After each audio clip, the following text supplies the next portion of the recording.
Chelsea 3, PSG 0. Congratulations to Chelsea Football Club for being the best club in the world, for winning the FIFA Club World Cup. Aside from my predictions, now I predicted, aside professional predictions, I didn't want to sound sentimental. Okay, so Enzo Maresca has told the world how best to beat Luis Enrique's Paris Saint-Germain.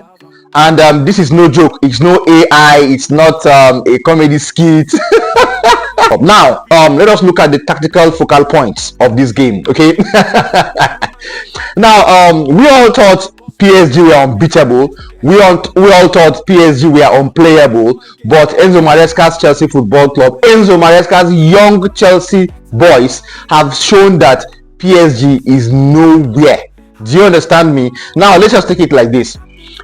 Enzo Maresca and his team exploited 1 point of PSG's weak point. I don't want to go quick. I don't want to make a long video.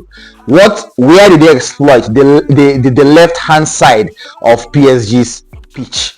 The left hand side of PSG's pitch. That's the side that has been manned by Nuno Mendes. If you notice, in every match when PSG is attacking, Nuno Mendes and Achraf Hakimi, the two fullbacks, are always high up the pitch in the other opponent's half. Do you understand me? At times, Achraf Hakimi is always flooding the opponent's 18-yard box to create an attack overload that is unprecedented by any opponent at all. You notice that he's got chances, he puts himself in spaces where he can score at just one touch.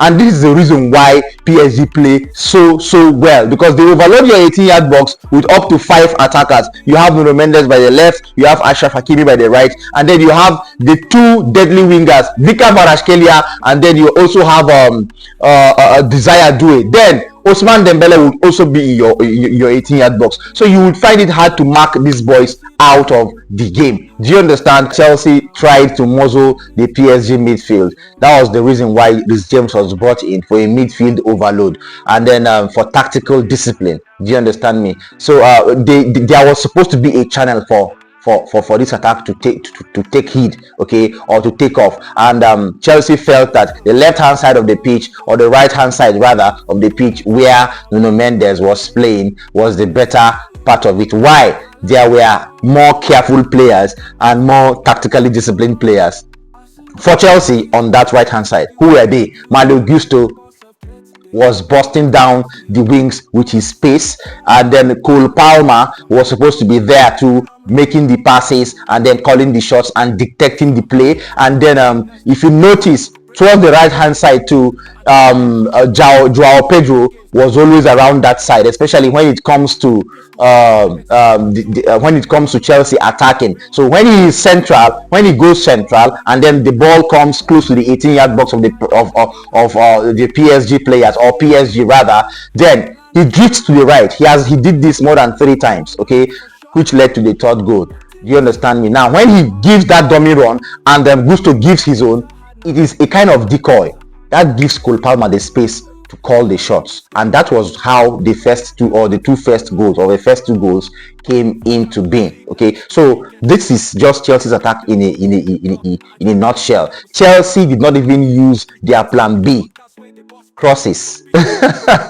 Chelsea have a plan B. They always cross the ball when there is no chance. Do you understand me? But with Joao Pedro there, they had to play in a tactically disciplined way, and they made sure they exploited the PSG defense.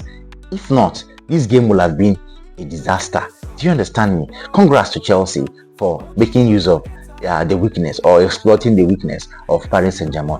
On the other hand, for Paris Saint-Germain, they did not really I don't think they really trained for this match. They didn't train for this match because they had no plan B. They had no second plan. When the passing channels were blocked, when Vitinha could no longer drop those passes to Fabian Ruiz or Joao Neves, and then for them to link up the attack with either Desire Due or Vika Barashkelia, there was no other way PSG could score. There was no other way they could find the spaces in between Chelsea's defense. Why? Now, Chelsea played two tactically disciplined central defenders in Levi Colwill and Trevoh Chalobah. So with the introduction of Reece James in that midfield and Moses Caicedo sitting back when they are out of possession, you find it hard to find those passing channels because the first line of pressure in front has already been closed by the first 5 players I mentioned in the presence of Enzo Fernandez, who was like a second striker out of position because of the first line of the press, Joao Pedro, and then Cole Palmer by the right hand side, and then Pedro Neto by the left hand side. These 5 players were the game changer. These 5 players were the brain behind Chelsea's out of possession play yesterday. So if they got the first press wrong, then the other people in the midfield will have gotten it wrong. Do you understand? And this was the more reason why PSG felt or found Chelsea unplayable yesterday. So that's very, very sad for Luis Enrique. But on the second note, Luis Enrique, there was no reason for you to really come and hold Joao Pedro's neck, rather. Why were you fighting him? Donnarumma, why were you guys coming? Well, I don't know, but I've never seen Luis Enrique this frustrated. in the last 40 games that PSG has played, I have not seen him this frustrated. Only Chelsea Football Club, the pride of London, brought out the frustration out of this Spaniard. That is very, very sad. Congratulations once more to Chelsea Football Club for muzzling out PSG and showing the world the template to play against PSG. Other Premier League sides should take note. Congratulations once more to Enzo Maresca and his boys for pulling off one of the best coaching masterclasses of all time. Let's talk football matters in the comment section. I want to see your reactions in the comment section.